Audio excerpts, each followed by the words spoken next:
Isang gabing maulan, pinalitan nila ang trangka ng aking pinto at itinapon ang aking dangal sa putikan. Wala kang lugar dito, gilingan ka lang ng pera, bulyaw ng aking kapatid habang nakangiti ang aking ina. Pinatay nila ang alaala ng aking asawa sa isang iglap. Pero magsisimula ang aking pagbangon sa bawat luhang pumatak. Hanggang kailan matititiis ng isang ina ang sarili niyang dugo? Hindi mo na kailangang buksan pa ang pintong iyan, Della.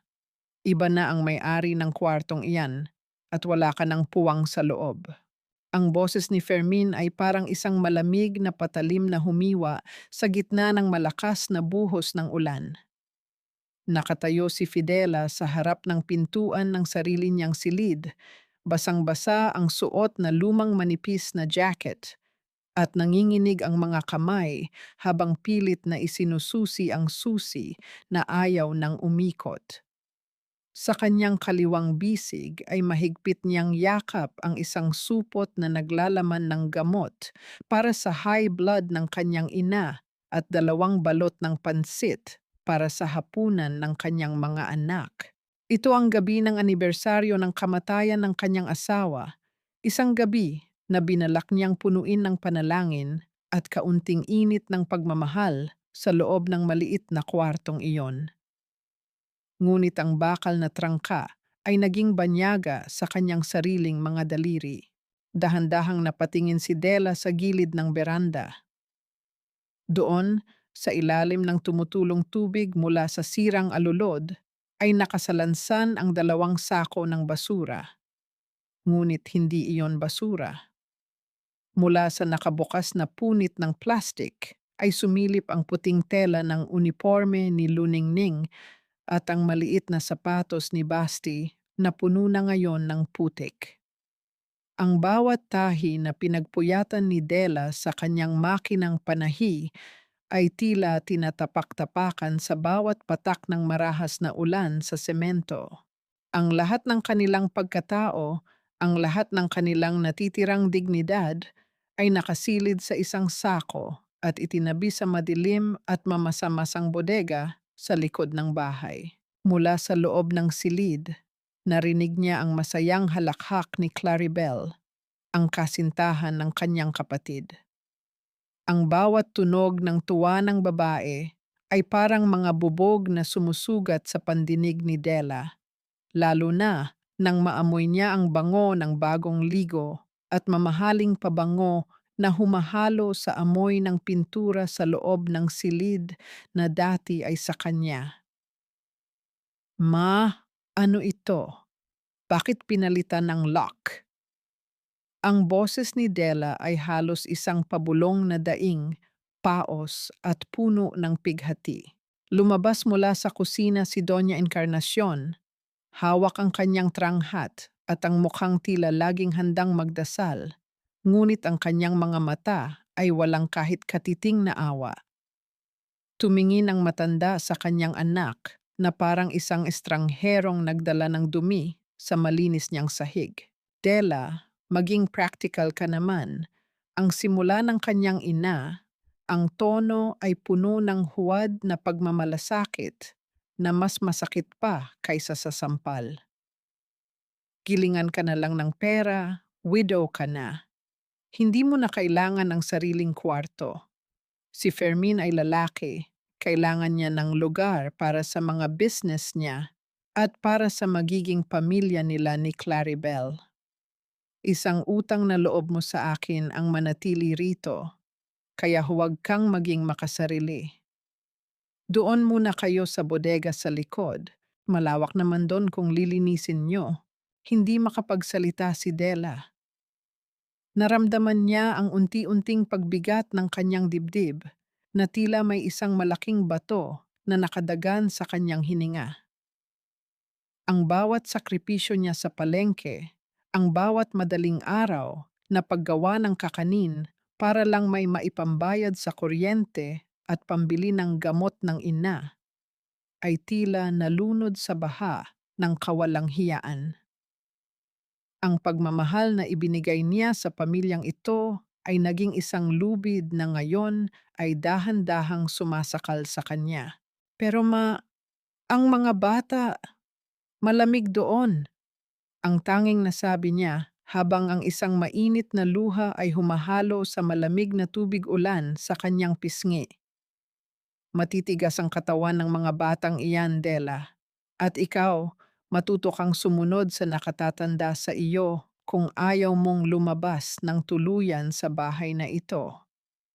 Ang huling salita ni Doña Encarnacion bago ito tumalikod at nagpatuloy sa pag-usal ng kanyang mga dasal na tila ang bawat butil ng rosaryo ay naghuhugas sa kanyang konsensya.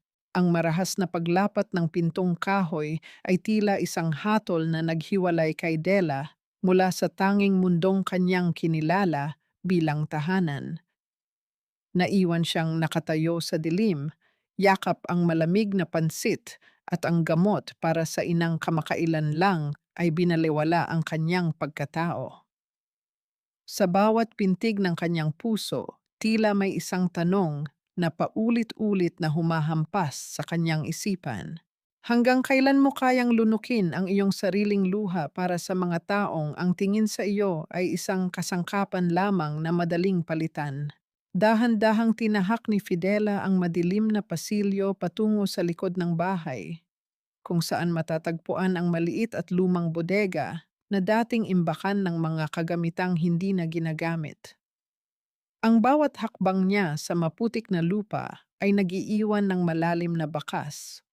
Tila ba ang mismong lupa ay gustong lamunin ang kanyang pagod na katawan. Hawak ang basang sako na naglalaman ng kanilang mga gamit, pinihit niya ang kalawanging hawakan ng pinto na naglabas ng isang mahaba at tila dumaraing na tunog sa katahimikan ng gabi. Ang alingasaw ng alikabok at amoy ng amag ang sumalubong sa kanya. Sa isang sulok, nakita niya ang dalawang maliliit na anino na nakaupo sa ibabaw ng isang lumang kutsyon na manipis pa sa balat ng sibuyas. Ang kanyang mga anak, si Luningning na mahigpit na nakayakap sa nakababatang kapatid na si Basti. Ang kanilang mga mata, na dati ay puno ng kislap, ay tila dalawang lamparang nauubusan na ng langis dahil sa takot at kalituhan. Mama, dito na po ba tayo laging matutulog? Bakit po tayo pinalayas sa kwarto natin?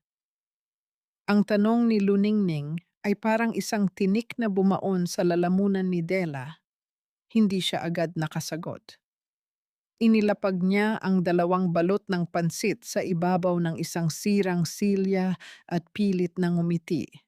Kahit na ang kanyang puso ay parang dinudurog ng isang mabigat na kamay. Dito muna tayo, anak. Parang camping lang ito, di ba?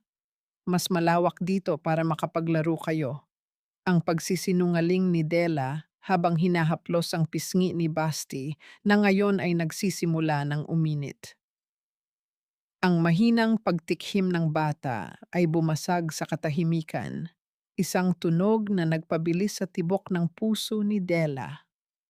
Alam niyang ang malamig na simoy ng hangin na pumapasok sa mga siwang ng dingding ay hindi makabubuti sa kanyang anak.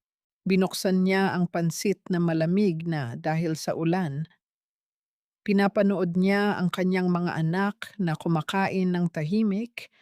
Ang bawat subo ay tila punyal sa kanyang dibdib dahil alam niyang ang hapunan na dapat ay para sa pag-alala sa kanilang ama ay naging simbolo ng kanilang pagbagsak.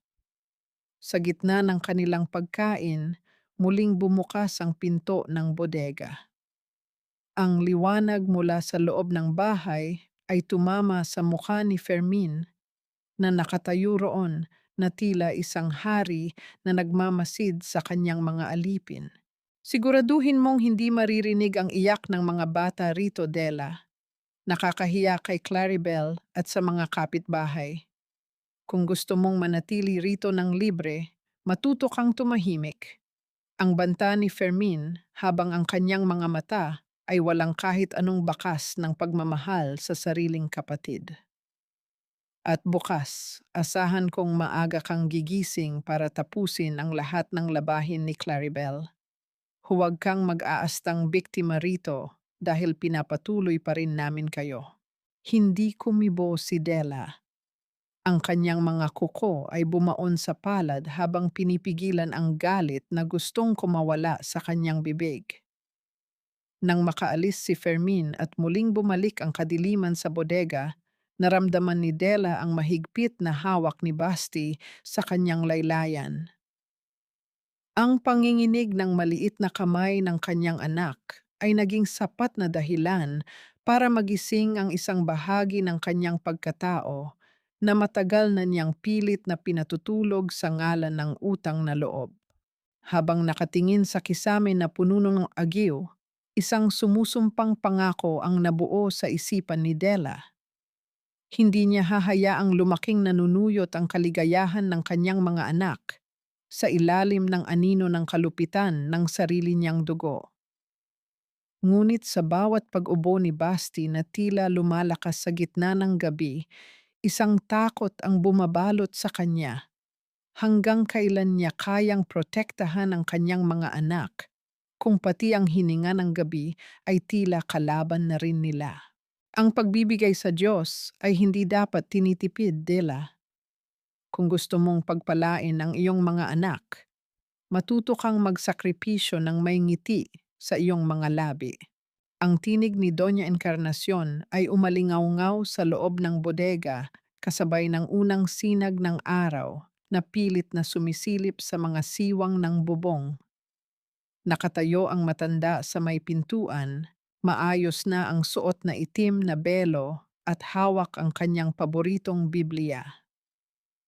Sa kanyang paanan, si Della ay nakaluhod sa malamig na semento, pilit na binibilang ang mga barya at lukot na papel na kinita niya mula sa pagtitinda ng kakanin-kaninang madaling araw.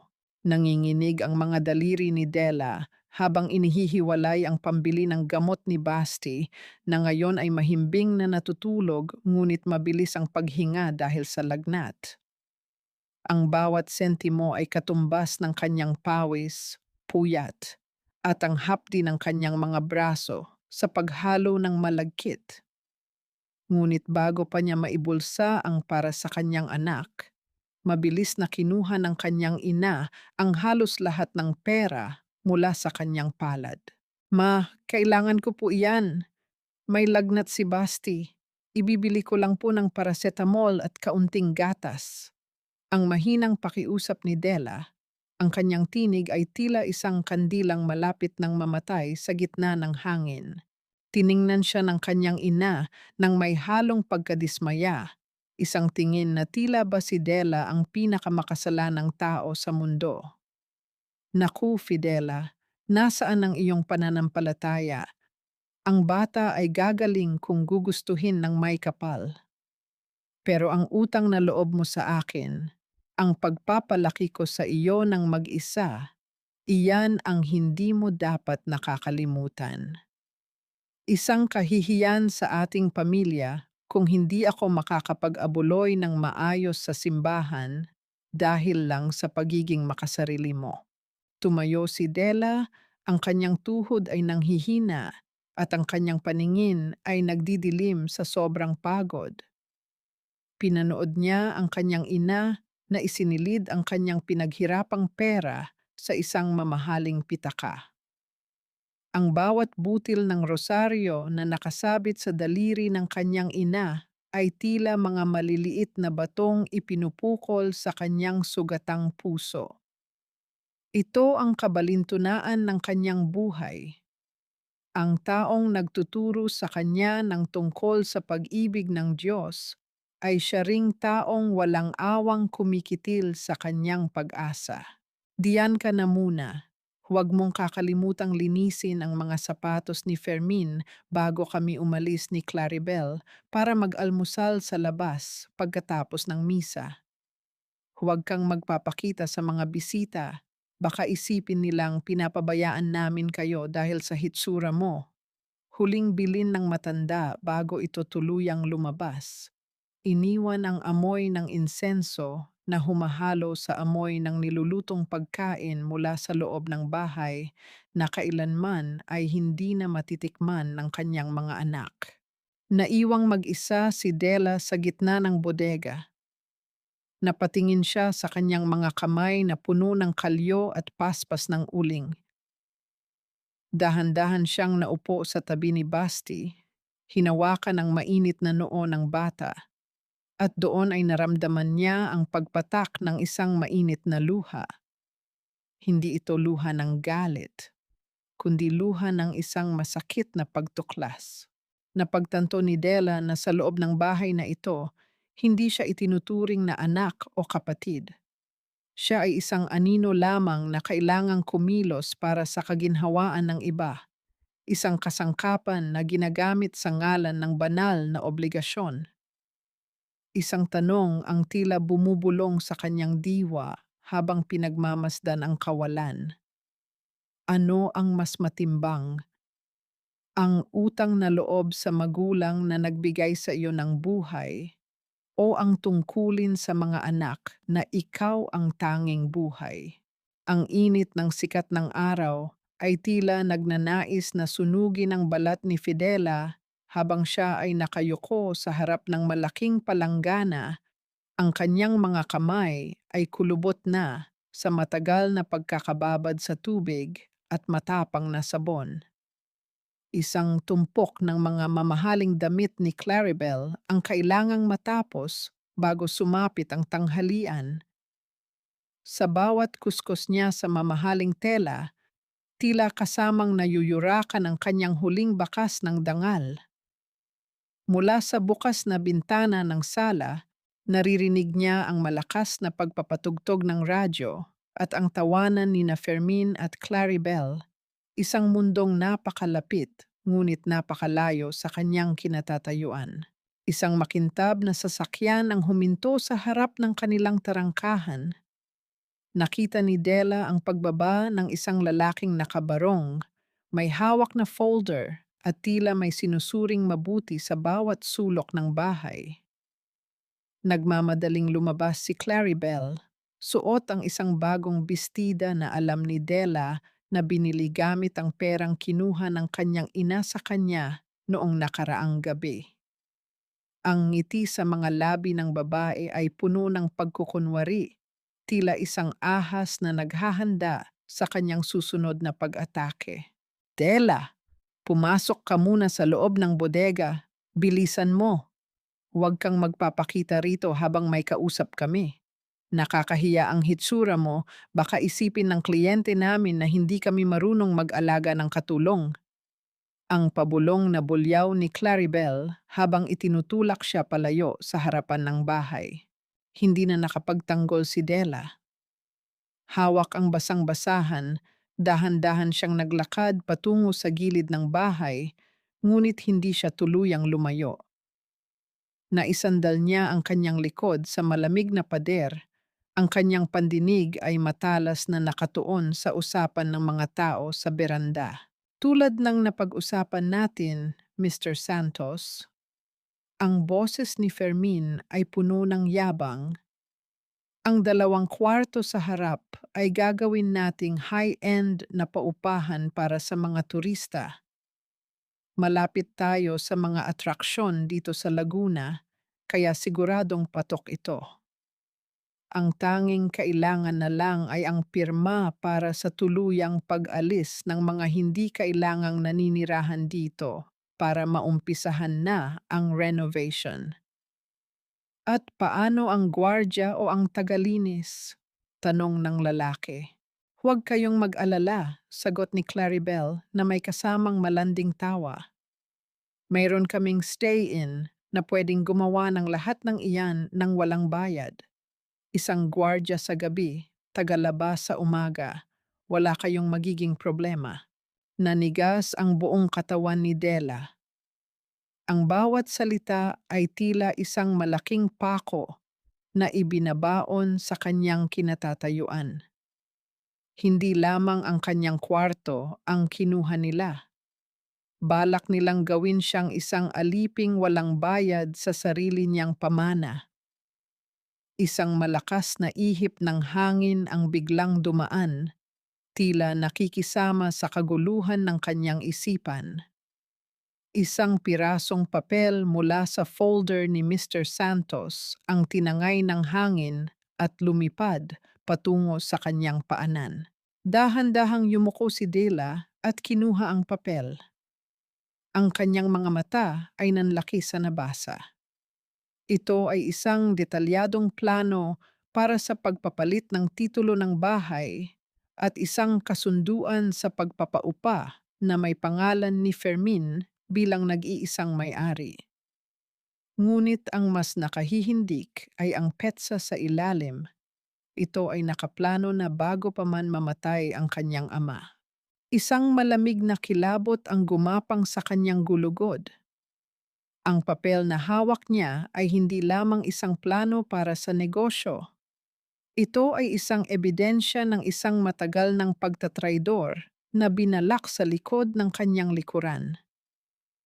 Sa gitna ng kanyang panginginig, narinig niya ang mga yabag ni Fermin na papalapit sa kanyang kinaroroonan upang hanapin ang nawawalang dokumento.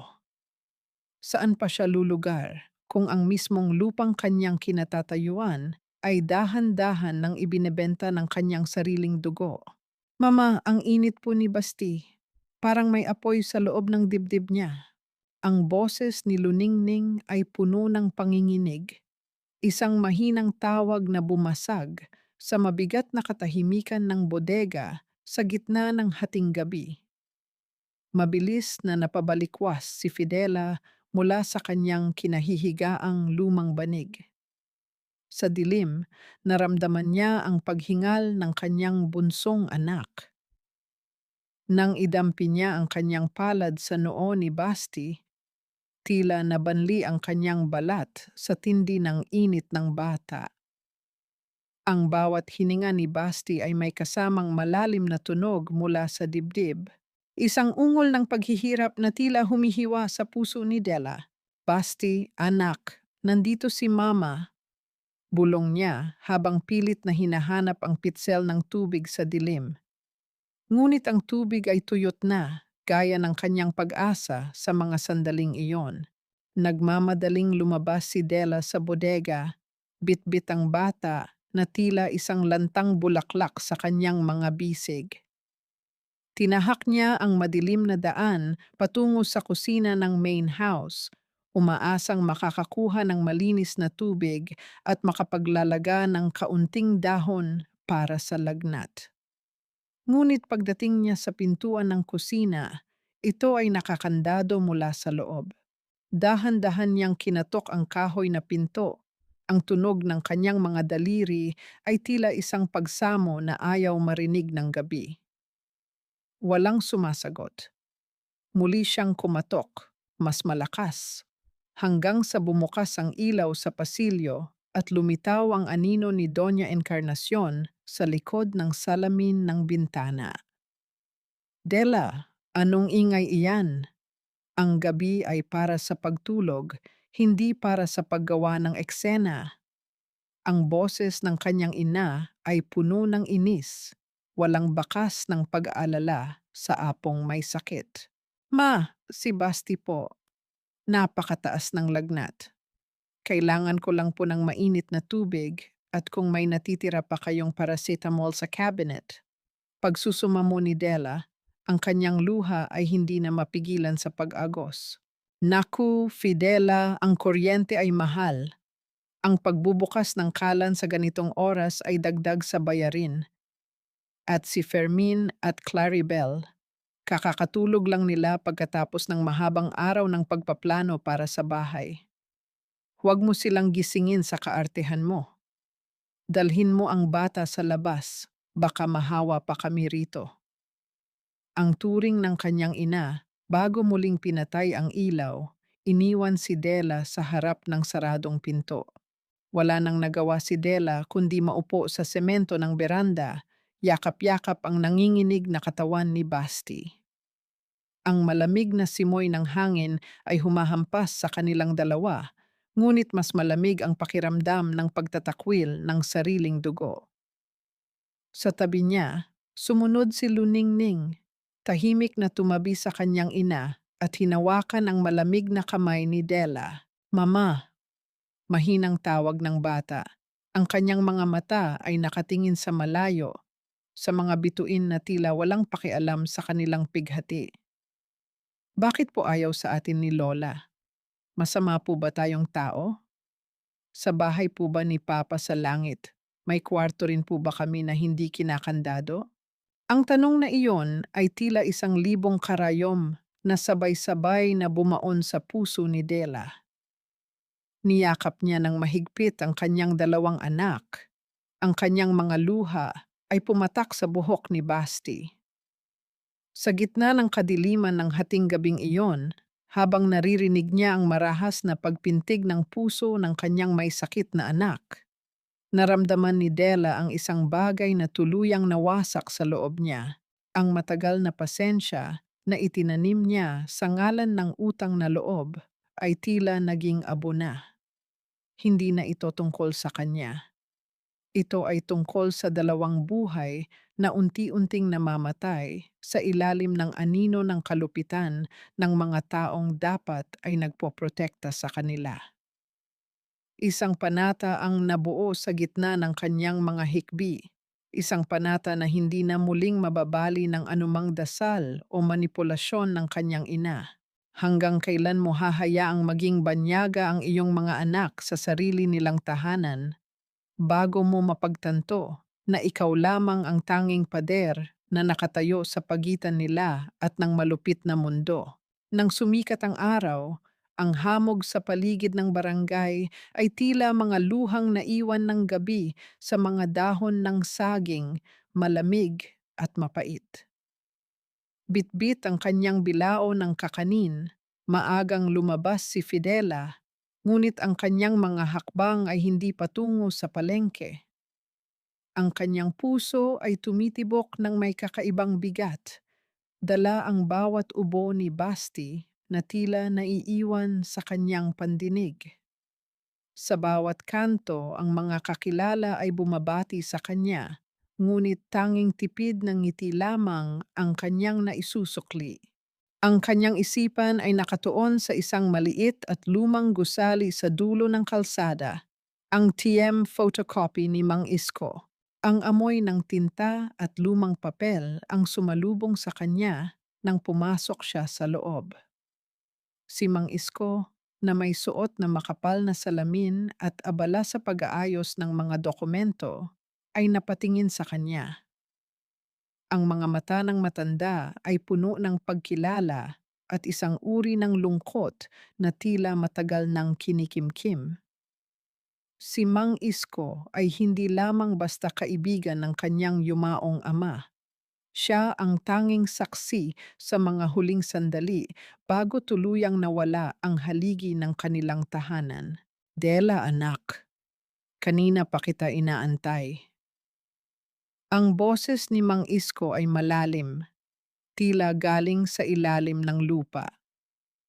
Pinunasan niya ang kanyang mga kamay sa isang basahan bago lumapit kay Dela. Nakita ko ang nangyayari sa inyo. Ang balita sa barangay ay mabilis pa sa agos ng ilog. Totoo ba na sa bodega na kayo natutulog? Hindi nakapagsalita si Dela. Ang kanyang lalamunan ay tila may nakabara na matigas na bagay. Dahan-dahan siyang tumango at sa isang saglit, ang lahat ng pagod at sakit na kanyang itinago ay tila gustong kumawala. Napansin ni Mang Isko ang panginginig ng kanyang mga kamay na hawak ang bilao. Ang tatay mo, hindi siya mangmang, Dela. Patuloy ng matanda habang dahan-dahang naglalakad patungo sa isang lumang cabinet na gawa sa Nara. Alam niya ang ugali ni Fermin. Alam niya ang labis na pagmamahal ng iyong ina sa kanyang bunsong anak na nauuwi na sa pagkabulag.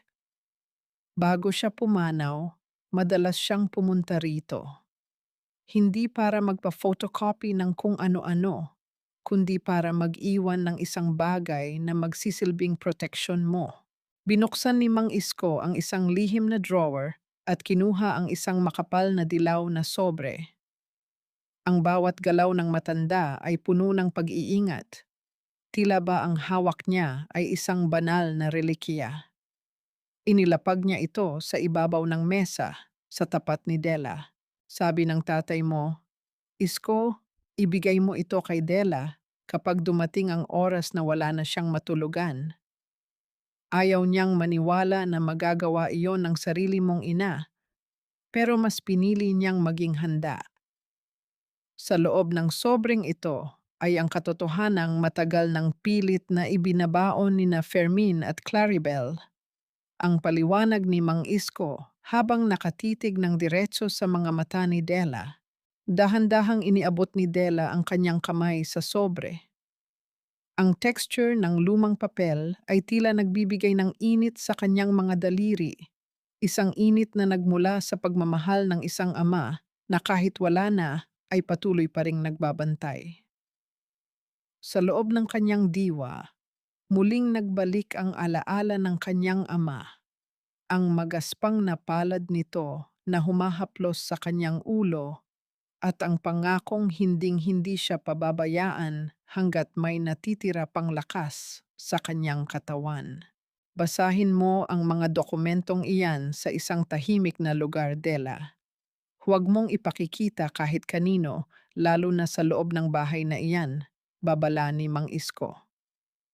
Ang liwanag ay darating din, anak. Pero kailangan mong maging matapang para harapin ang dilim na idudulot nito. Nang lumabas si Della sa tiyem ni Mang Isko, ang sikat ng araw ay mas masakit na sa kanyang mga mata, ngunit ang bigat sa kanyang dibdib ay napalitan ng isang kakaibang uri ng kaba. Yakap-yakap niya ang dilaw na sobre sa ilalim ng kanyang bilao ng kakanin. Tila ba ito ang pinakamahalagang kayamanan sa mundo? Ano ang nakasulat sa loob ng sobreng iyon na labis na pinagkatakutan ng kanyang ama para sa kanyang kinabukasan? At sapat ba ang nilalaman nito para gibain ang pader ng kasinungalingang itinayo ng kanyang sariling pamilya? Sa ilalim ng malaking puno ng akasya sa gilid ng lumang simbahan, kung saan ang ingay ng palengke ay tila isang malayong bulong na lamang, naupo si Fidela. Ang kanyang mga kamay ay nanginginig habang dahan-dahang binubuksan ang dilaw na sobreng ibinigay ni Mang Isko. Ang amoy ng lumang papel at alikabok ay humalo sa bango ng malagkit na kanin mula sa kanyang bilao. Isang amoy na nagdala sa kanya pabalik sa mga araw na buhay pa ang kanyang ama. Ang mga araw na ang salitang tahanan ay nangangahulugan pa ng kaligtasan at hindi ng pananakit. Inilabas niya ang unang dokumento. Ito ay ang orihinal na huling habilin ng kanyang ama. Sa bawat letra na isinulat ng pamilyar na kamay, tila naririnig ni Della ang boses ng kanyang tatay. Nakasulat doon sa malalim na Tagalog na ang bahay at lupa ay dapat hatiin ng pantay sa tatlong magkakapatid, ngunit may isang espesyal na talata na nagpatigil sa paghinga ni Della. Ang silid sa kanang bahagi ng bahay ay itinitira ko para sa aking anak na si Fidela at sa kanyang mga anak, upang magsilbing kanilang kanlungan sa oras ng pangangailangan at hindi kailanman maaaring kunin o ipagbili ng wala ang kanyang pahintulot. Isang mainit na luha ang pumatak sa papel, saktong tumama sa pangalan ng kanyang ama. Ngunit ang ginhawang naramdaman niya ay agad napalitan ng isang malamig na kilabot nang ilabas niya ang ikalawang dokumento. Ito ay isang waiver of rights, isang kasunduan na nagsasabing maluwag sa loob ni Fidela na ibinibigay ang lahat ng kanyang karapatan sa mana kay Fermin kapalit ng pagkalinga sa kanya at sa kanyang mga anak. Napatitig si Della sa ibaba ng pahina. Doon, sa ibabaw ng kanyang pangalan, ay may isang lagda. Isang kurba ng tinta na pilit na ginaya ang kanyang sulat kamay, ngunit halatang may pag-aalinlangan sa bawat dulo ng letra. Ang lagdang iyon ay isang kasinungalingan. Hinding-hindi niya pipirmahan ang isang bagay na mag-aalis ng kinabukasan ng kanyang mga anak. Ang kanyang mga kuko ay bumaon sa gilid ng papel habang ang galit ay unt-unting gumagapang sa kanyang mga ugat. Ngunit ang pinakamasakit na bahagi ay hindi ang peking lagda ni Fermin. Ang tunay na punyal na bumaon sa kanyang puso ay ang lagda ng saksi na nasa katapat na bahagi. Doña Encarnacion Marasigan.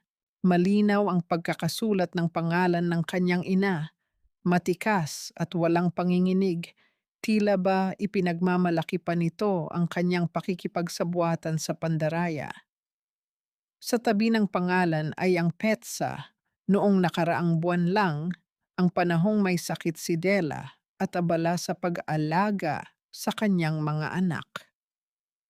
Sa bawat gabi na ipinagluluto ni Della ang kanyang ina, sa bawat hapon na minamasahin niya ang mga binti nito habang nakikinig sa mga kwento tungkol sa utang na loob, ay kasalukuyan na pala siyang itinatraidor ng babaeng nagbigay sa kanya ng buhay.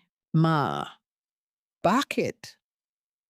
Ang tanging nausal ni Della sa hangin, ang kanyang boses ay tila isang tuyong dahon na nadurog.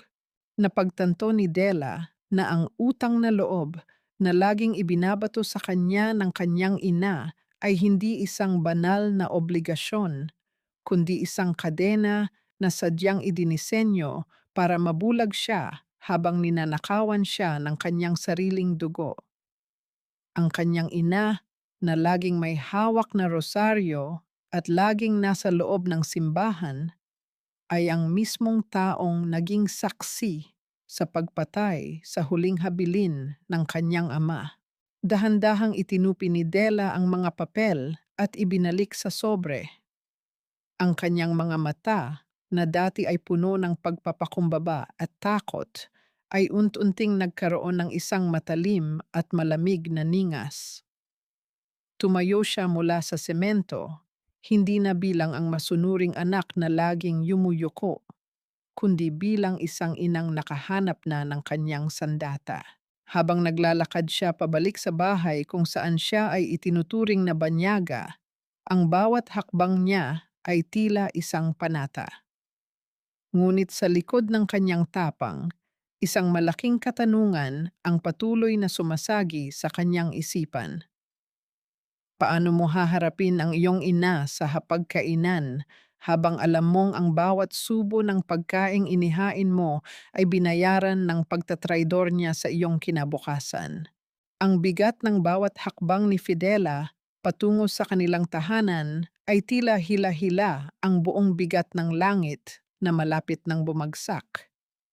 Ang dilaw na sobre na nakatago sa ilalim ng kanyang bilao ay tila nagniningas, nagbibigay ng kakaibang init na humahapdi sa kanyang balat. Pagpasok niya sa bakuran, ang bango ng nilulutong paboritong ulam ni Fermin ay sumalubong sa kanya, isang amoy na dati ay nagbibigay sa kanya ng ligaya dahil sa pagsisilbi sa pamilya. Ngunit ngayon ay tila lason na humahalo sa kanyang bawat hininga. Nakita niya ang kanyang ina, si Doña Encarnacion, na nakaupo sa kanyang paboritong tumba-tumba sa beranda. Ang matanda ay nakapikit, hawak ang kanyang rosaryo, at may nakataling puting panyo sa kanyang noo. Ang kanyang pag-ungol ay tila isang mahinang awit ng paghihirap. Isang pamilyar na eksenang laging ginagawa ng matanda tuwing may nais siyang hingin o kapag nararamdaman niyang lumalaban si Dela. Dela, ikaw na ba iyan? Ang paos na tinig ng kanyang ina na hindi man lang iminumulat ang mga mata. Napakasakit ng aking ulo, anak. Tila umiikot ang paligid ko. Ang presyon ko ay baka tumaas na naman dahil sa pag-aalala sa inyo. Dahan-dahang lumapit si Della. Tinitigan niya ang mga kamay ng kanyang ina, ang mga daliring sanay sa pagdarasal, ang mga kamay na nagluwal sa kanya sa mundo, at ang mismong mga kamay na walang pag-aalinlangang pumirma sa dokumentong kukuha sa kinabukasan ng kanyang mga anak. Isang matinding pagnanais na isigaw ang katotohanan ang dumaan sa kanyang lalamunan, ngunit pinili niyang lunukin ang pait. "Ma, nakabili na po ako ng gamot niyo kanina." Ang mahinahong sagot ni Della, bagamat ang kanyang boses ay tila isang tuyong sanga na malapit ng mabali. "Salamat anak, pero may isa pa akong hiling." Ang pagpapatuloy ng matanda, dahan-dahang iminumulat ang mga mata na puno ng pekeng lungkot. "Alam mo namang kailangan ni Fermin ng puhunan para sa bago niyang negosyo." Ang sabi niya, baka raw may naitatabi ka pang kaunting pera mula sa benta mo ng kakanin at sa tahi mo noong isang linggo. "Utang na loob mo na sa akin, Della. Huwag mong hayaang maghirap ang kaisa-isa mong kapatid na lalaki. Ang Diyos na ang magbabalik sa iyo ng lahat ng ito." Dahan-dahang kinuha ni Della ang kanyang pitaka. Doon sa loob ay ang huling ₱500 na itinatabi niya para sa gatas ni Basti at para sa mga gamit sa paaralan ni Luningning. Tiningnan niya ang kanyang ina, hindi na may takot o bulag na pagsunod, kundi may isang uri ng pagkamulat na mas masakit kaysa sa anumang sugat. Inilapag ni Della ang pera sa maliit na lamesa sa tabi ng kanyang ina. Hindi niya ito iniabot ng direkta. Ang kanyang mga mata ay nanatiling nakatitig sa mga mata ni Doña Encarnacion, isang titig na nagpatahimik sa susunod na sasabihin ng matanda. Sa sandaling iyon, ang hangin sa pagitan nila ay tila naging kuryente, puno ng mga salitang hindi binibigkas, ngunit malinaw na nararamdaman. "Ito na po ang huli, ma," ang simpleng sabi ni Della. Ang kanyang tinig ay hindi galit, kundi puno ng isang uri ng pinalidad na tila nagtatakda ng isang hangganan na kailanman ay hindi na pwedeng tawirin. Naiwang tulala ang matanda habang pinapanood ang paglakad ni Della patungo sa bodega. Ang bawat indayog ng katawan ng kanyang anak ay hindi na gaya ng dati na tila laging may dalang bigat ng kasalanan. Ngayon, si Della ay naglalakad ng tuwid, tila ba ang kadena ng utang na loob na matagal nang nakagapos sa kanyang mga paa ay dahan-dahan nang nalalagot. Pumasok si Della sa bodega at nahanap ang kanyang mga anak na mahimbing na natutulog. Naupo siya sa tabi nila, hinawakan ng malamig na semento, at doon ay muling naramdaman ang bigat ng dilaw na sobre sa kanyang bulsa. Alam niyang ang perang ibinigay niya ay ang huling alay niya sa huwad na pagmamahal ng kanyang ina.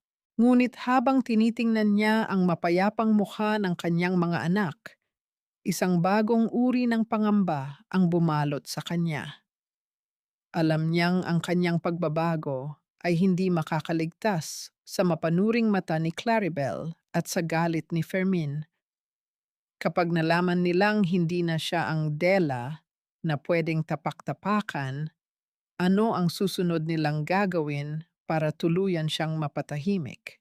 Ang bawat anino sa bakuran ay tila naging kakampi ni Fidela sa ilalim ng malamlam na liwanag ng buwan. Ang dilim na dati ay nagdudulot sa kanya ng takot ay siya na ngayong nagbibigay sa kanya ng proteksyon habang dahan-dahan siyang gumagapang patungo sa gilid ng pangunahing bahay. Hawak ang kanyang lumang telepono na may basag na screen. Naramdaman ni Della ang marahas na pagpintig ng kanyang puso sa kanyang mga daliri, isang kabog na tila gustong kumawala sa kanyang dibdib. Hindi na siya ang Della na takot sa sariling anino. Siya na ngayon ay isang matalas na tagamasid, isang inang naghahanap ng bala para sa darating na digmaan. Huminto siya sa ilalim ng bintana ng silid na dati ay sa kanya, kung saan ang liwanag mula sa loob ay tumatagos sa manipis na kortina. Mula sa loob, narinig niya ang boses ni Claribel, matining at puno ng pagkainis, na humahalo sa amoy ng mahahaling sigarilyo na hindi naman nararapat sa loob ng bahay ng kanyang ama. I'm telling you, Fermin, hindi na tayo makakapaghintay ng isa pang buwan. Yung mga naniningil sa kasino, hindi na sila nakukuha sa pakiusap. Kung hindi mo maibebenta ang bahaging ito ng lupa, ewan ko na lang kung saan tayo pupulutin. Ang babi ni Claribel, ang bawat salita ay tila may kasamang lason. Ano ba, Claribel? Relax ka lang. Hawak ko na si Mama sa leeg. Akala mo ba ganoon kadaling paalisin si Della? Kailangan nating palabasin na siya ang masama, na siya ang nanggugulo sa katahimikan ni Mama para hindi tayo paghinalaan ng mga kapitbahay. Konting tiis na lang, yung waiver na pinirmahan ni Mama bilang saksi, iyon ang alas natin. Kapag nailipat na sa pangalan ko ang lahat, wala nang magagawa ang gwardyang yan kahit umiyak pa siya ng dugo. Ang sagot ni Fermin na may kasamang mapang-uyam na tawa. Dahan-dahang itinaas ni Della ang kanyang telepono. Pinindot niya ang screen upang simulan ang pag-record. Ang bawat paggalaw niya ay tila isang ritual ng paglaya. Nararamdaman niya ang hapdi ng kanyang mga tuhod na nakaluhod sa matitigas na bato, ngunit hindi niya ito pinansin. Ang bawat salitang lumalabas sa bibig ng kanyang kapatid ay isang piraso ng ebidensya na unti-unting bumubuo sa larawan ng kanilang kataksilan. Hindi lamang ito tungkol sa pera. Ito ay tungkol sa kung paano nila nagawang gawing laro ang buhay at karapatan ng isang tao. At yung mga gamit niya, yung mga basurang itinapon natin sa bodega, baka may mahanap siyang ebidensya doon, Fermin, dagdag ni Claribel. Wala siyang mahahanap. Sinigurado ko na ang lahat ng mahahalagang papel ay nakuha ko na bago ko pa siya pinalayas sa kwartong ito. Ang tanging ebidensya na meron siya ay ang kanyang pagiging martir, at sa mundong ito, walang puwang ang mga martir. Pagmamalaki ni Fermin. Isang matinding panginginig ang bumalot sa buong katawan ni Della nang makita niya ang anino ni Fermin na papalapit sa bintana. Mabilis siyang sumandal sa pader. Ang kanyang hininga ay pinilit niyang patigilin hanggang sa maramdaman niya ang sakit sa kanyang baga. Ang tunog ng pagpihit ng hawakan ng bintana ay tila isang babala na ang panganib ay ilang pulgada na lamang ang layo. Nakita niya ang isang dulo ng sapatos ni Fermin na lumitaw sa gilid ng bintana habang ito ay sumisilip sa dilim ng bakuran. Nanatiling estatwa si Fidela sa dilim. Ang kanyang mga mata ay nakapikit ng mariin habang ang pawis ay gumugulong sa kanyang sentido. Sa mga sandaling iyon, ang tanging naririnig niya ay ang marahas na tibok ng sarili niyang puso na tila isang tambol na nagbababala ng kapahamakan. Naramdaman niya ang isang lamok na kumagat sa kanyang braso. Ang hapdi nito ay tila isang pagsubok sa kanyang paninindigan, ngunit hindi siya gumalaw. Ang bawat segundo ng katahimikan ay tila isang oras ng paghihirap. Nang sa wakas ay marinig niya ang pagsasara muli ng bintana at ang paglayo ng mga yabag ni Fermin sa loob. Dahan-dahang nagpakawala ng hininga si Della. Ang kanyang mga binti ay tila naging jelo sa sobrang kaba, ngunit ang kanyang kamay ay nanatiling mahigpit na nakakapit sa telepono. Meron na siyang ebidensya. Ang mga tinig na nakarecord sa kanyang gadget ay ang magiging susi para buksan ang pintong matagal nang ipinid sa kanya ng kawalang katarungan. Ngunit habang bumabalik siya sa bodega, Isang nakakapanghilakbot na kaisipan ang sumagi sa kanyang isip. Kung kaya ni na Fermin na lokohin ang sarili nilang ina at gawing armas ang utang na loob, ano pa ang kaya nilang gawin kapag nalaman nilang ang martir na inaakala nilang mahina ay may hawak na ngayong alas na magpapabagsak sa kanilang lahat? Ang amoy ng bagong saing na bigas at ang bango ng ginisang bawang ay dahan-dahang humalo sa malamig na hangin ng bodega, tila isang alaala ng masayang tahanan na pilit na binubuhay ni Fidela sa huling pagkakataon.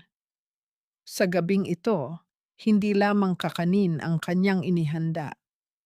Gamit ang huling bahagi ng kanyang ipon, bumili siya ng sariwang isda at gulay upang magluto ng sinigang, ang paboritong ulam ng kanyang yumaong ama. Habang hinahalo niya ang kumukulong sabaw, ang bawat ikot ng sandok ay tila isang pagbibilang ng mga taon ng kanyang pagtitiis. Alam niya sa kanyang loob na ito na ang huling hapunan na pagsisilbihan niya ang pamilyang unti-unting kumikitil sa kanyang pagkatao. Dahan-dahang inihain ni Della ang mga pagkain sa hapagkainan ng pangunahing bahay. Ang bawat paglapag ng pinggan sa ibabaw ng lamesang kahoy ay lumilikha ng isang mabigat na tunog na tila nagmamarka ng bawat hakbang patungo sa isang hindi maiiwasang pagtatapos. Naupo ang kanyang ina, si Fermin, at si Claribel. Ang katahimikan sa paligid ay tila isang manipis na yelo na anumang sandali ay pwedeng mabasag. Anong nakain mo at naisipan mong magluto ng ganito karami, Della? Ang tanong ni Fermin habang tinitingnan ang ulam ng may halong pagdududa. Sana ay ibinigay mo na lang ang pera kay Claribel para makabili siya ng bagong sapatos para sa party sa barangay sa susunod na linggo. Masyadong maasim ang sabaw, Della. Hindi mo ba alam na bawal sa akin ang masyadong maasim? Dagdag ni Doña Encarnacion, bagamat mabilis siyang kumuha ng malaking bahagi ng isda. Ang kanyang mga mata ay nakatutok sa pagkain, tila isang agila na nagmamasid sa kanyang huli, habang ang kanyang rosaryo ay nakasabit pa rin sa kanyang kaliwang pulso. Hindi sumagot si Della. Nanatili siyang nakatayo sa gilid, tila isang anino na pinagmamasdan ang bawat galaw ng mga taong ito. Ang bawat subo ni na Fermin at Claribel, ang bawat reklamo ng kanyang ina, ay tila mga piraso ng isang puzzle na ngayon ay nabuo na sa kanyang isipan. Ang kanilang katakiman ay walang hangganan, gaya ng kanilang kawalan ng utang na loob sa bawat butil ng kanin na nagmula sa pawis ng kanyang pagtatrabaho. Nga pala, Della, ang panimula ni Doña Encarnacion habang pinupunasan ang kanyang bibig ng isang mamahaling napkin. Huwag ka nang mag-abalang maglaba sa susunod na Miyerkules. May mahalagang kaganapan sa opisina ng abogado. Sa susunod na linggo, formal nang ililipat ang titulo ng buong bahay at lupa sa pangalan ni Fermin. Napagkasunduan na namin na ito ang pinakamabuting paraan para mapangalagaan ang legacy ng iyong ama. Isang malamig na katahimikan ang bumalot sa hapagkainan. Ang tunog ng kutsara ni Claribel na tumama sa gilid ng mangkok ay tila isang malakas na hudyat ng tagumpay para sa kanila. Tumingin si Fermin kay Della, ang kanyang ngiti ay puno ng panunuya, tila ba ipinapaalala sa kanyang kapatid na wala na itong anumang kapangyarihan sa mundong ito. Ito ay para sa kabutihan ng lahat, anak. Patuloy ng kanyang ina, ang kanyang boses ay tila isang malambot na kumot na pilit na itinatago ang isang matalim na kutsilyo. Bilang panganay, alam kong masaya ka na ang iyong kapatid ang magdadala ng ating apelyido sa tagumpay. Pagkatapos ng pirmahan, Pag-uusapan natin kung hanggang kailan pa kayo pwedeng manatili sa bodega habang hindi pa nagsisimula ang renovation. Huminga ng malalim si Della. Naramdaman niya ang dilaw na sobre na nakatago sa kanyang silid sa bodega at ang record ng boses sa kanyang telepono na tila tumitibok kasabay ng kanyang puso. Sa unang pagkakataon, hindi siya nakaramdam ng takot. Sa halip, ang naramdaman niya ay isang malalim na kalmado, ang katahimikan ng isang mandirigma bago ang huling pag-atake. Opo ma, magiging malinaw ang lahat sa susunod na linggo, ang tanging sagot ni Della. Ang kanyang tinig ay malamig at matatag, tila isang agos ng tubig na dahan-dahang lumulubog sa ilalim ng lupa. Nang dahan-dahang ligpitin ni Della ang mga pinagkainan, naiwan siyang nag-iisa sa kusina habang naririnig ang tawanan ni na Fermin at Claribel mula sa sala. Pinag-uusapan ang mga bagong kagamitang bibilhin nila kapag nakuha na ang buong kontrol sa ari-arian. Ang bawat hakbang ni Della patungo sa bodega sa gitna ng kadiliman ay tila isang paglapit sa katarungang matagal nang ipinagkait sa kanya. Ngunit habang tinitingnan niya ang madilim na kalangitan, isang dayit na kaisipan ang gumambala sa kanya. Sa susunod na linggo, sa harap ng abogado at ng buong pamilya, sapat ba ang kanyang mga ebidensya para gibain ang pader ng kapangyarihan ni na Fermin o mas lalo lamang siyang lulubog sa hukay na sila mismo ang humukay para sa kanya?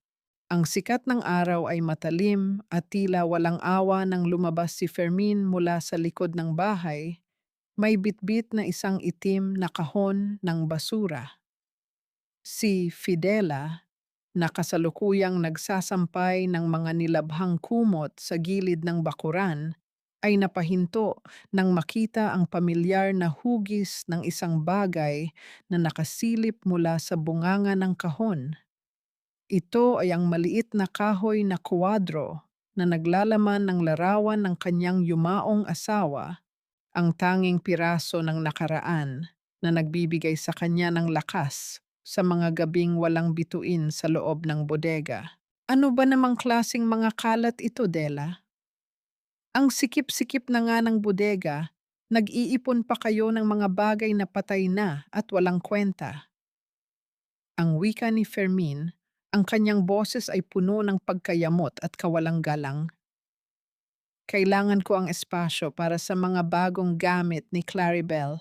Matuto naman kayong magtapon ng basura. Bago pa man makapagsalita si Della, walang awang inihagis ni Fermin ang kahon patungo sa basurahan sa labas ng tarangkahan. Ngunit ang kahoy na kuwadro ay dumausdos, bumagsak sa magaspang na semento. Ang pagtama nito ay lumikha ng isang malakas at nakabibinging pagkawasak ng salamin. Ang bawat matalim na piraso ay nagkalat sa lupa kasabay ng paglipad ng larawan ng lalaking pinakamamahal ni Della. Ang paghinga ni Della ay tila pinutol ng isang matalim na patalim. Parang tumigil ang pag-ikot ng mundo habang nakatitig siya sa nakangiting mukha ng kanyang asawa, ngayon ay natatakpan ng alikabok at mga bubog. Ang mga luhang matagal na niyang pinipigilan ay hindi umagos. Sa halip, isang mainit at marahas na apoy ang sumiklab mula sa kailaliman ng kanyang dibdib. Isang galit na kailanman ay hindi pa niya naramdaman. Bakit mo ginawa iyan? Ang tinig ni Della ay nanginginig, hindi sa takot, kundi sa isang galit na pilit kumakawala. Dahan-dahan siyang naglakad patungo kay Fermin. Ang kanyang mga kamay ay nakakuyom ng mahigpit. Wala siyang ginagawang masama sa inyo. Kinuha niyo na ang kwarto ko. Tinrato niyo kaming parang aso ng mga anak ko. Pero wala kang karapatang bastusin ang alaala ng asawa ko. Isang mapanuyang ngiti ang sumilay sa labi ni Fermin. Huwag kang mag-inarte rito, Della. Patay na yan. Hindi na yan makakatulong sa pagbabayad ng kuryente na araw-araw niyong sinasayang sa bahay na ito. Akmang itutulak ni Della si Fermin palayo sa nagkalat na salamin nang biglang bumukas ang pintuan ng sala. Lumabas si Doña Encarnacion, mabilis na lumapit at walang anumang babalang dumapo ang kanyang palad sa pisngi ni Della. Ang sampal ay napakalakas, nag-iwan ng matinding hapdi at pumilit kay Della na mapatigil. Ang pisngi niya ay tila nasusunog, ngunit ang mas nakapapaso ay ang malamig na tingin ng kanyang ina. Wala kang galang, Fidela. Sinisigawan mo ang kapatid mo sa sarili niyang pamamahay? Kinalimutan mo na ba ang utang na loob mo sa pamilyang ito? Kung hindi dahil sa amin, nasa kalye na kayong mag-iina na namamalimos. Matuto kang lumugar, lalo na't nakikitira ka lamang. Ang bulyaw ng matanda, habang mahigpit na nakakapit sa braso ni Fermin, na tila ba ito ang biktima ng isang malaking pang-aapi. Dahan-dahang napaluhod si Della sa malamig na semento. Sa ilalim ng mapanuring mata ng kanyang ina at ng mapang-aping ngiti ng kanyang kapatid, ibinaba niya ang kanyang paningin sa larawan ng kanyang asawa. Pinulot niya ang punit na litrato kasama ang sirang kahoy na kuwadro. Ang isang matalim na piraso ng salamin ay bumaon sa kanyang palad. Dahan-dahang tumulo ang maliliit na patak ng sariwang dugo, humahalo sa alikabok sa ibabaw ng larawan, ngunit hindi niya ininda ang sakit ng kanyang laman. Mas nangingibabaw ang sakit ng pagkamulat. Napagtanto niyang wala nang natitirang katiting na pagmamahal sa pusong nagluwal sa kanya. Ang pamilyang pilit niyang pinaglilingkuran ay isang patay na puno na ginagamit lamang siya upang manatiling nakatayo. Dahan-dahan siyang tumayo. Ang kanyang mga balikat, na laging nakayuko sa pagsunod at pagpapakumbaba, ay umayos sa isang matigas na linya. Tiningnan niya ng diretso sa mga mata ang kanyang ina. Ang kanyang luha ay natuyo na at pinalitan ng isang malamig at walang awang determinasyon. Tapos na ang pagiging martyr ko. Ang bawat salita ay binigkas ni Della ng may bigat at kalmado na hindi kailanman narinig mula sa kanya, isang banta na umalingaw-ngaw sa hangin bago siya tuluyang tumalikod.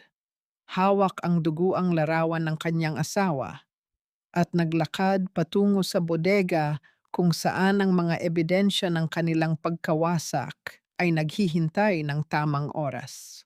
Ngunit habang tinitingnan ni na Doña Encarnacion at Fermin ang paglayo ni Della, isang kaba ang nagsimulang gumapang sa dibdib ng matanda.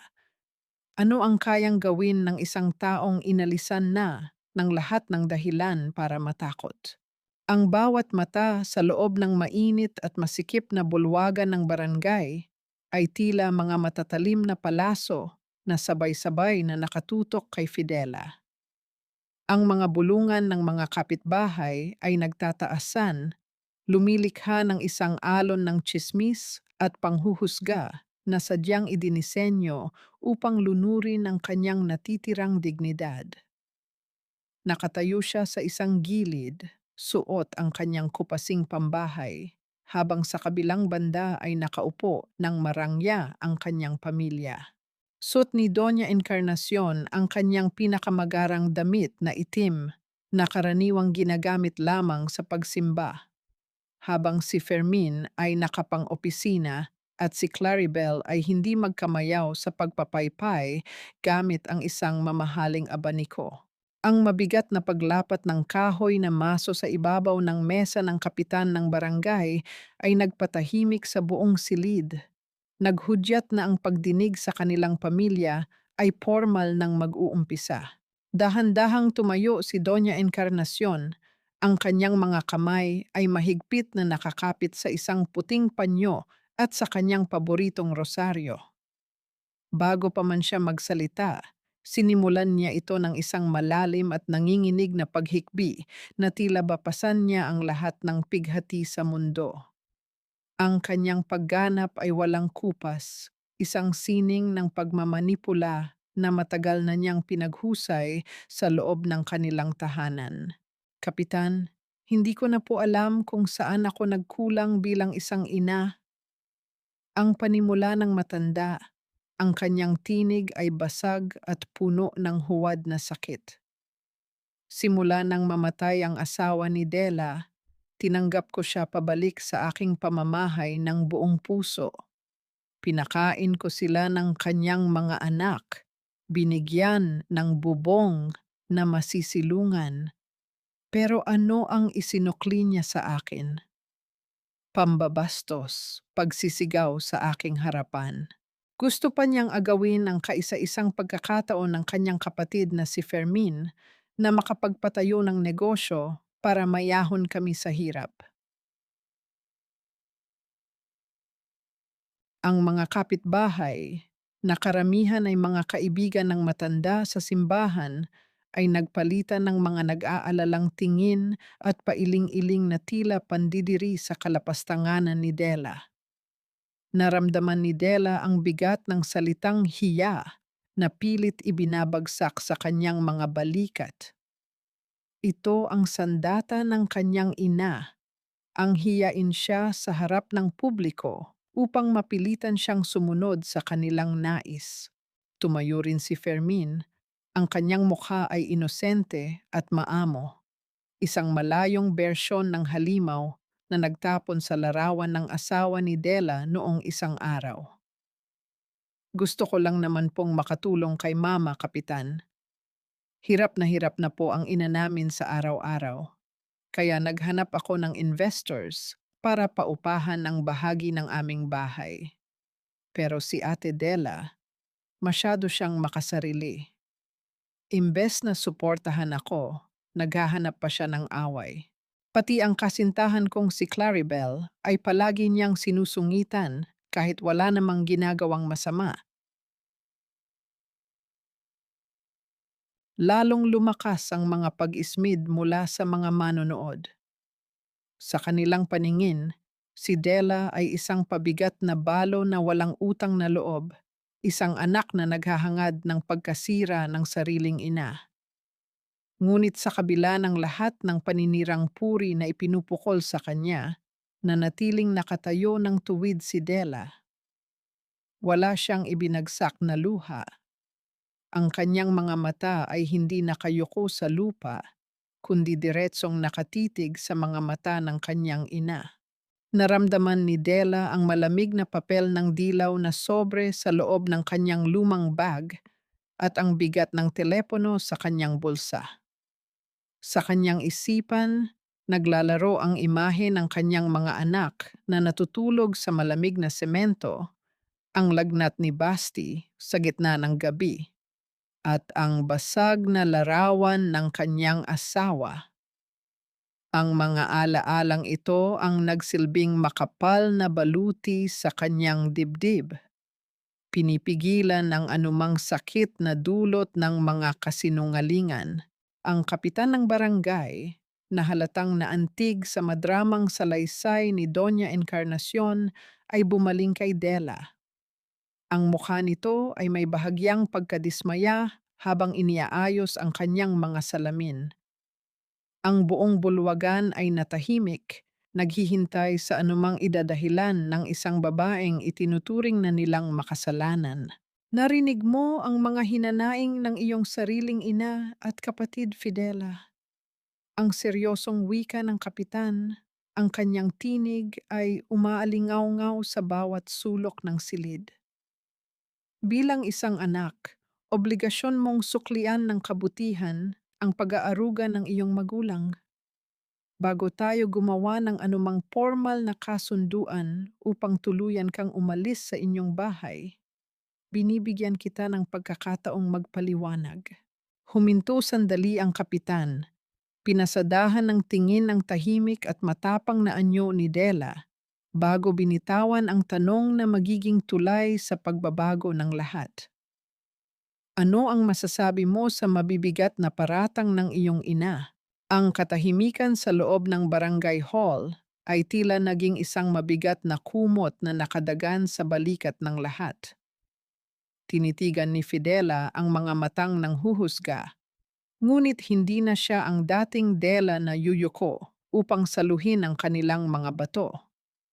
Ang kanyang mga luha ay natuyo na, pinalitan ng isang matapang na ningas na nagmumula sa pag-ibig ng isang inang handang pumatay ng sariling takot para sa kanyang mga anak. Dahan-dahan niyang inilapag ang kanyang luma at sirang bag sa ibabaw ng mesa.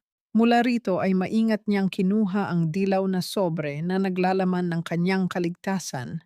Kapitan, alam ko po ang kahulugan ng utang na loob, ang panimula ni Della. Ang kanyang tinig ay malamig, matatag, at hindi kakikitaan ng anumang panginginig. Araw-araw ko itong binabayaran sa pamamagitan ng pag-aalaga, pagluluto, at paglimot sa aking sariling kaligayahan para lamang pagsilbihan sila. Pero ang hindi ko alam, ang utang na loob pala ay ginagamit bilang isang patalim para nakawin ang kinabukasan ng aking mga anak sa mismong loob ng aming tahanan. Bago pa man makasabat si Fermin, inilapag ni Della ang orihinal na huling habilin ng kanyang ama sa ibabaw ng mesa. Ito po ang tunay na testamento ng aking tatay. Malinaw na nakasulat diyan na ang silid na sapilitang kinuha nila sa akin noong gabi ng anibersaryo ng pagkamatay ng aking asawa, habang umuulan at may sakit ang aking anak, ay nakapangalan sa akin. Itinira iyon ng aking ama bilang aming kanlungan dahil alam niyang mangyayari ito. Mula sa likuran ng mga nag-uusyosong kapitbahay, naglakad patungo sa harapan si Mang Isko. Ang kanyang presensya ay tila nagpabigat lalo sa hangin sa loob ng silid. Ako po ang magpapatunay niyan, Kapitan. Ang dokumentong iyan ay ibinilin sa akin ng kanyang yumaong ama bago ito bawian ng buhay. Dahil natatakot siyang pagtataksilan si Dela ng sarili niyang pamilya pagdating ng panahon. Isang malalim na paghugot ng hininga ang dumaan sa buong bulwagan. Ang mga matang kanina ay puno ng galit kay Dela ay dahan-dahang lumipat ng direksyon patungo kina Doña Encarnacion at Fermin na ngayon ay nagsisimula ng mabakas ang matinding pag-aalala sa kanilang mga mukha. Hindi tumigil si Delia. Kinuha niya ang ikalawang papel, ang peking waiver, at iniharap ito hindi sa kapitan, kundi sa mismong mga kapitbahay na umalipusta sa kanya. Ito naman po ang dokumentong ginawa ni Fermin para solohin ang titulo ng lupa at ibenta sa mga dayo upang mabayaran ang kanyang mga utang sa sugal. Isang pekeng lagda ko ang narito na ginawa nila noong mga panahong nagpuyat ako sa pagbabantay sa lagnat ng aking bunso. At ang pinakamasakit sa lahat, Kapitan, ang tumayong saksi sa kasinungalingang ito ay ang mismong ina na nagluwal sa akin. Nanlaki ang mga mata ni Doña Encarnacion.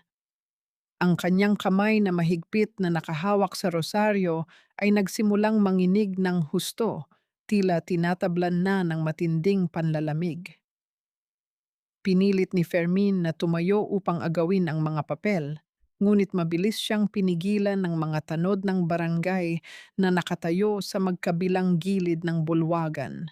Mga peke iyan, gawa-gawa lang niya iyan dahil inggit siya sa tagumpay ko. Kapitan, she's lying, ang isinigaw ni Fermin. Ang kanyang mukha ay namumula sa matinding kaba at desperasyon habang sinusubukang magpumiglas. Nakita ni Della kung paano dahan-dahang umatras si Claribel, ang mukha nito ay namumutla, tila naghahanap na ng daan palabas. Ngunit ang huling dagok ay hindi papel. Inilabas ni Della ang kanyang telepono. Dahan-dahan niyang idiniin ang kanyang daliri sa screen upang patugtugin ang ebidensyang kanyang nakalap noong gabi sa ilalim ng bintana. Ang boses ni na Fermin at Claribel ay umalingaw-ngaw sa buong silid ng napakalinaw. Narinig ng lahat ang pagmamayabang ni Fermin na hawak niya sa leeg ang kanilang ina at ang plano nitong paalisin ang lahat sa bahay kapag nakuha na ang titulo. Walang pakialam kahit na mismong si Doña Encarnacion ang mawalan ng masisilungan. Ang mga salita mula sa recording ay tila mga palaso na sunod-sunod na bumaon sa dibdib ni Doña Encarnacion. Tiningnan niya si Fermin, ang anak na palagi niyang ipinagtatanggol at itinataas sa pedestal, ang anak na naging dahilan ng pagtatakwil niya sa kanyang anak na babae. Ang mga kaibigan niya sa simbahan na kanina ay nakikisimpatya sa kanya ay unti-unting lumayo.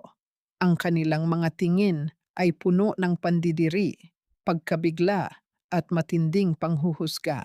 Ang salitang hiya ay tila naging isang malaking bato na bumagsak sa balikat ng matanda. Wala nang nakatingin sa kanya bilang isang banal at maawaing ina. Siya ngayon ay isang kasabwat sa kasamaan na sa huli ay tinraidor din ng sarili niyang paboritong anak. Ang bigat ng katotohanan at ang pagguho ng kanyang huwad na dangal sa harap ng buong komunidad ay hindi na nakayanan ng kanyang isipan. Ang paghinga ni Doña Encarnacion ay naging marahas at kapos. Ang kanyang mga tuhod ay tuluyang nawalan ng lakas at sa harap ng lahat ng matang humuhusga sa kanya, bumagsak ang kanyang katawan sa malamig na semento ng bulwagan. Ang kanyang paboritong rosaryo ay kumawala mula sa kanyang kamay at nagkalat sa sahig. Walang sino mang nag-abalang lumapit upang ito ay pulutin. Ang ingay sa loob ng bulwagan ng barangay ay unti-unting napalitan ng isang nakabibinging katahimikan habang ang mga awtoridad ay nagsimulang kumilos. Ang mga tanod ay mahigpit na humawak sa magkabilang braso ni Fermin, na ngayon ay nagpupumiglas at sumisigaw ng mga salitang hindi na pinapakinggan ng sinuman. Ang kanyang mukha, na dati ay puno ng yabang, ay tila nalusaw sa tindi ng takot at desperasyon. Sa bawat paghila sa kanya, ang kanyang mga sapatos ay lumilikha ng marahas na tunog sa sahig. Isang huling pagtatangkang tumakas mula sa katarungang siya mismo ang humukay. Ate, Ate Della, maawa ka. Pamilya tayo. Huwag mong hayaang gawin nila ito sa akin. Ang pagsusumamo ni Fermin ay tila isang nakaririnding awit na wala nang nakikinig. Ngunit hindi kumibo si Fidela. Nanatili siyang nakatayo ng tuwid. Ang kanyang mga mata ay walang emosyong nakatitig sa kapatid na nagtapon sa kanya sa basura. Ang bawat luhang pumatak sa bodega ay naging isang matigas na pader sa pagitan nila. Sa isang sulok, si Claribel ay dahan-dahang umatras. Pilit na itinatago ang kanyang mukha sa likod ng kanyang mamahaling abaniko. Ngunit bago pa man siya makalabas ng pinto, hinablot niya ang kanyang bagong bili na bag na nasa ibabaw ng mesa. Tiningnan niya si Fermin nang may pandidiri, isang tingin na malayo sa mapanlinlang na pag-ibig na ipinapakita niya noon. Don't touch me, Fermin. Wala akong kinalaman sa pagnanakaw mo. You're on your own now. Ang bulyaw ni Claribel, bago tuluyang tumakbo palabas ng bulwagan, iniwan ang lalaking akala niya ay magbibigay sa kanya ng marangyang buhay. Isang matinding dagok ito para kay Fermin. Ang makitang iniwan siya ng babaeng naging dahilan ng kanyang pagtalikod sa sariling dugo ay tila isang malakas na sampal ng tadhana. Ang kanyang mga balikat ay dahan-dahang bumagsak. Ang lahat ng lakas ay tila humiwalay sa kanyang katawan, habang ang mga pulis ay pormal nang naglagay ng bakal na posas sa kanyang mga kamay. Ang bawat pag-ikot ng susi sa posas ay tila isang hatol na nagtatakda ng kanyang katapusan. Samantala, dahan-dahang dinala ng mga barangay health workers si Doña Encarnacion sa isang tabi. Ang matanda ay gising na, ngunit ang kanyang mga mata ay nakatingin lamang sa kawalan, tila isang kaluluwang nawawala sa gitna ng sarili nitong kahihiyan. Ang mga dating kaibigan niya sa simbahan ay nagbubulungan habang dumadaan sa harap niya, ang mga salitang mapagkunwari at walang pusong ina ay malinaw na naririnig sa bawat sulok. Ang hiya na palagi niyang ginagamit bilang armas laban kay Della ay bumalik sa kanya ng may higit na bigat, tila isang sumpa na kailanman ay hindi na niya mahuhugasan.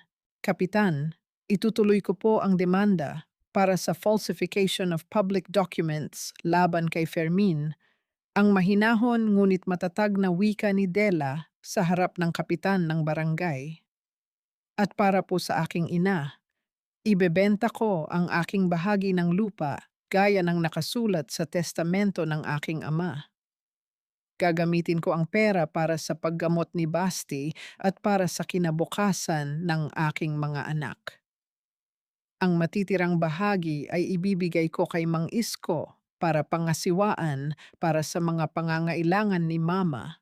Hindi ko siya pababayaan sa kalye, pero hindi na rin ako muling papasok sa ilalim ng kanyang bubong. Nampi. Ang bawat salita ni Della ay tila isang paglilinis ng kanyang sariling kaluluwa. Sa unang pagkakataon sa loob ng maraming taon, naramdaman niya ang tunay na kalayaan. Ang bahay na dati ay itinuturing niyang tahanan ay naging isang lunsuran na lamang ng kanyang bagong simula.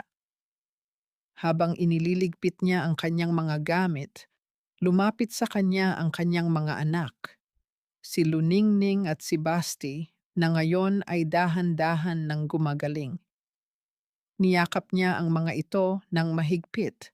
Ang init ng kanilang mga katawan ang nagsilbing katibayan na tama ang kanyang ginawa. Habang naglalakad palabas ng barangay hall, naramdaman ni Della ang sariwang hangin sa labas. Ang ulan ay tumigil na, iniwan ang amoy ng basang lupa at ang pangako ng isang bagong umaga. Ngunit bago siya tuluyang makalayo, lumingon siya sa huling pagkakataon. Nakita niya ang kanyang ina na nakaupo sa loob, mag-isa, habang ang mga awtoridad ay iniimbestigahan ang bahay na pinag-awayan nila ng husto. Ang tanong na naglalaro sa kanyang isipan ay hindi na tungkol sa galit. Nahanap mo na ba ang kapayapaang hinahanap mo sa ngalan ng iyong paboritong anak, ma?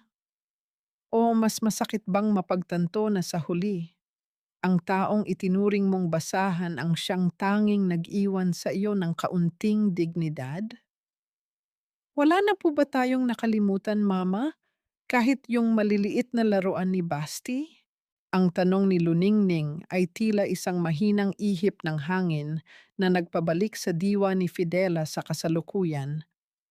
Nakatayo siya sa gitna ng bakuran, pinagmamasdan ang isang lumang truck na ngayon ay lulan ang lahat ng kanilang ari-arian. Hindi marami ang kanilang dala, ilang sako ng damit, ang kanyang makinang panahi na naging saksi sa kanyang mga puyat, ang mga kagamitan sa paggawa ng kakanin, at ang kuwadro ng larawan ng kanyang asawa na maingat niyang binuo muli ang salamin. Naramdaman ni Della ang isang uri ng kagaanan sa kanyang dibdib. Isang pakiramdam na tila isang mabigat na pamatok ang kinalas mula sa kanyang leeg pagkatapos ng maraming taon ng pagkakagapos. Ang bawat hakbang niya sa lupang ito ay hindi na nagdudulot ng hapdi. Sa halip, ito ay tila isang pagpapaalam sa isang kabanata ng kanyang buhay na puno ng pait, ngunit nagbigay sa kanya ng lakas upang lumaban. Wala na anak. Ang mahalaga ay kasama ko kayo. Ang sagot ni Della habang hinahaplos ang buhok ng kanyang anak. Lumapit si Mang Isko. Bitbit ang isang maliit na bayong na puno ng mga prutas at pagkain para sa kanilang biyahe. Ang matanda ay ngumiti, isang ngiti ng pagmamalaki at pag-asa. Della, ang susi ng iyong bagong paupahang pwesto ay nasa sobreng ito. Malapit iyon sa paaralan, tiyak na dudumugin ang iyong kakanin doon. Huwag kang mag-alala sa iyong ina. Ako na ang bahalang maghatid ng kanyang mga pangangailangan buwan-buwan mula sa iyong ibinilin. Salamat po, Mang Isko. Kayo na po ang bahala sa kanya. Mahinahong tugon ni Della. Kahit na sa gitna ng lahat ng pananakit, pinili ni Della na huwag magtanim ng poot na susunog sa kanyang sariling kapayapaan. Ang kanyang pag-alis ay hindi isang pagtakas, kundi isang pagpili na mabuhay ng may dignidad. Mula sa malayo, sa may beranda ng pangunahing bahay, nakita ni Della ang anino ng kanyang ina. Nakatayo si Doña Encarnacion sa likod ng rehas na bakal. Ang kanyang anyo ay tila isang lantang dahon na anumang sandali ay tatangayin ng hangin. Wala itong imik, walang kahit anong kaway o salitang pagpapala. Ang katahimikan ng matanda ay ang kanyang naging parusa, ang mapagtanto na sa kanyang paghahangad na kontrolin ang lahat. Nauwi siya sa isang bahay na puno ng mga alaala ngunit wala nang nagmamahal. Umakyat na si Della sa harap ng truck, katabi ang kanyang dalawang anak. Ang ungol ng makina ay tila isang hudyat ng paglaya, isang tunog na nagpapabilis sa tibok ng kanyang puso sa katuwaan. Habang dahan-dahang gumagalaw ang sasakyan palabas ng tarangkahan, naramdaman ni Della ang hanging humahaplos sa kanyang mukha, malamig at presko. Lumingon si Basti sa bintana, tinitingnan ang papaliit na imahe ng bahay. Mama, hindi na po ba tayo babalik doon? Hindi na, Basti. Pupunta na tayo sa sarili nating tahanan, ang matatag na sagot ni Della. Tumingin siya sa kalsadang bumubukas sa kanyang harapan. Ang sikat ng araw ay tila naglalatag ng isang gintong alpombra para sa kanilang paglalakbay. Hindi na niya tiningnan pa ang huling anino ng kanyang ina sa beranda. Ang tanikala ng utang na loob na sadyang ginawang sakal ay tuluyan ng napigtas. Sa bawat pag-ikot ng gulong ng track, nararamdaman ni Della na dahan-dahan na ring naghihilom ang mga sugat ng kanyang kaluluwa. Ngunit habang papalayo sila, isang huling tanong ang pumasok sa kanyang isipan. Sa likod ng lahat ng pighating kanyang pinagdaanan, handa na ba ang kanyang puso na muling tumanggap ng pag-ibig? O sapat na ang katahimikang natagpuan niya sa piling ng kanyang mga anak? Ang samyo ng bagong lutong puto at kutsinta ay dahan-dahang humahalo sa sariwang hangin ng umaga, tila isang paanyaya ng kapayapaan sa bawat dumadaan sa maliit na pwesto ni Fidela. Sa labas ng kanyang bagong tindahan, na matatagpuan sa isang masiglang kanto malapit sa paaralan, ang sikat ng araw ay tila nakikigalak sa kanyang bagong simula. Ang bawat tray ng kakanin na inihahain niya sa ibabaw ng malinis na lamesang kahoy ay bunga ng kanyang pagtitiyaga. Ngunit ngayon, wala na ang pait ng bawat patak ng kanyang pawis. Ang bawat sentimong kinikita niya ay kanya ng pagmamay-ari. Walang kamay na kukuha nito sa ngalan ng huwad na utang na loob. Sa loob ng maliit na silid sa likod ng tindahan, Naririnig ni Della ang mahinang tunog ng pagbuklat ng mga pahina ng libro. Naroon si Luningning, maayos ang suot na puting uniforme, habang tinutulungan si Basti sa kanyang takdang aralin. Ang kanilang mga mukha ay wala ng bakas ng takot o pangamba. Wala ng pintong kinakandado para sila ay itaboy. Wala ng bodega na madilim at malamig. Ang kanilang tahanan, bagamat maliit, ay puno ng liwanag at ang bawat sulok ay amoy ng pagmamahal at kaligtasan. Ang tunog ng maliit na kampanilya sa itaas ng pinto ay naghudyat ng pagdating ng isang mamimili. Inayos ni Della ang kanyang malinis na aprikot na apron at lumingon ng may tunay na ngiti. Ngunit hindi isang estranghero ang pumasok. Si Mang Isko ang nakatayo roon, may bitbit na isang maliit na halaman bilang regalo para sa kanyang bagong pwesto. Dela, anak, napakasaya ko para sa inyo. Ang wika ni Mang Isko habang inilalapag ang halaman sa gilid ng estante. Ang balita sa dati nating barangay ay unti-unti nang humuhupa. Si Fermin ay haharap na sa korte sa susunod na buwan. At ang iyong ina, nananatili siyang tahimik sa malaking bahay na iyon. Dinadalhan ko siya ng pagkain gaya ng bilin mo, pero tila ang tanging kasama niya roon ay ang sarili niyang mga alaala. Huminga ng malalim si Della. Naramdaman niya ang isang bahagyang kirot sa kanyang puso, ngunit hindi na ito ang sugat na dati ay dumudugo. Ito ay isang paalala na ang bawat desisyon ay may bunga. Salamat po, Mang Isko. Ipagdarasal ko pa rin ang kanyang kalusugan, ngunit dito po kami magsisimulang muli. Ang bahay na iyon ay bahagi na lamang ng aming nakaraan.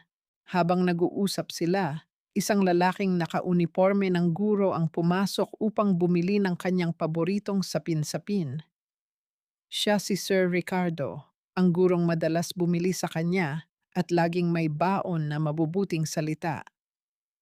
Sa bawat pagbisita nito, nararamdaman ni Della ang isang uri ng paghanga na matagal na niyang hindi nararamdaman. Ang kanilang mga daliri ay bahagyang nagkadikit nang iabot niya ang supot ng kakanin, isang simpleng ugnayan na nagdulot ng isang bahagyang init sa pisngi ni Della. Ito ay hindi isang mabilis na romansa, kundi isang dahan-dahang pagbukadkad ng pag-asa na marahil ang isang pusong winasak ng pamilya ay maaari pa ring buuin muli ng isang bagong pag-ibig. Salamat, Fidela. Bukas uli. Ang wika ni Ricardo na may kasamang malambing na tingin bago lumabas ng tindahan. Naiwang nakangiti si Della habang pinagmamasdan ang paglayo ng guro. Lumingon siya sa kanyang mga anak na ngayon ay tumatakbo na patungo sa kanya upang humingi ng yakap. Sa sandaling iyon, napagtanto ni Della na ang tagumpay ay hindi nasusukat sa laki ng bahay o sa dami ng kayamanan. Ang tagumpay ay ang kakayahang makatulog sa gabi ng walang takot, ang makitang busog at malusog ang iyong mga anak, at ang matutunang patawarin ang sarili sa mga pagkakamaling dulot ng sobrang pagmamahal sa maling tao. Ang samyo ng kakanin sa hangin ay tila naging isang awit ng pasasalamat. Ang bawat butil ng malagkit ay simbolo ng kanyang paninindigan.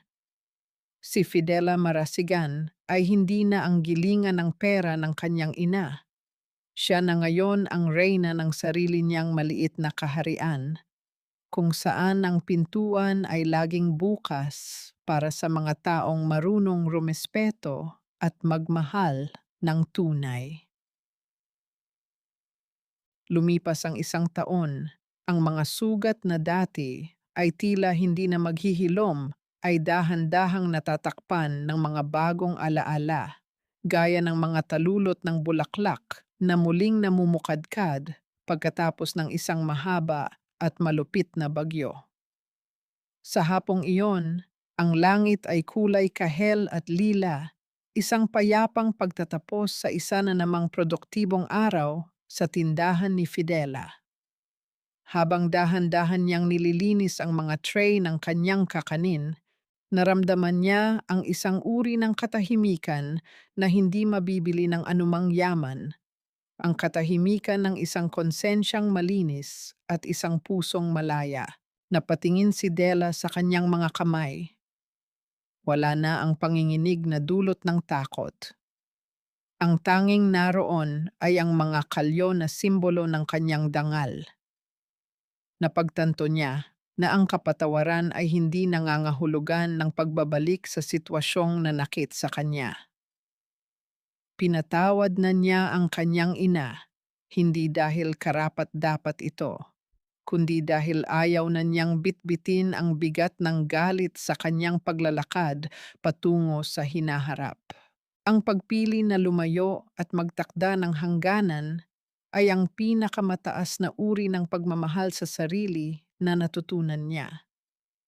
Si Doña Encarnacion ay nananatiling bahagi ng kanyang mga panalangin, ngunit ang utang na loob na dati ay sumasakal sa kanya ay napalitan na ng utang na loob sa sarili, ang pasasalamat sa kanyang sariling lakas na hindi sumuko.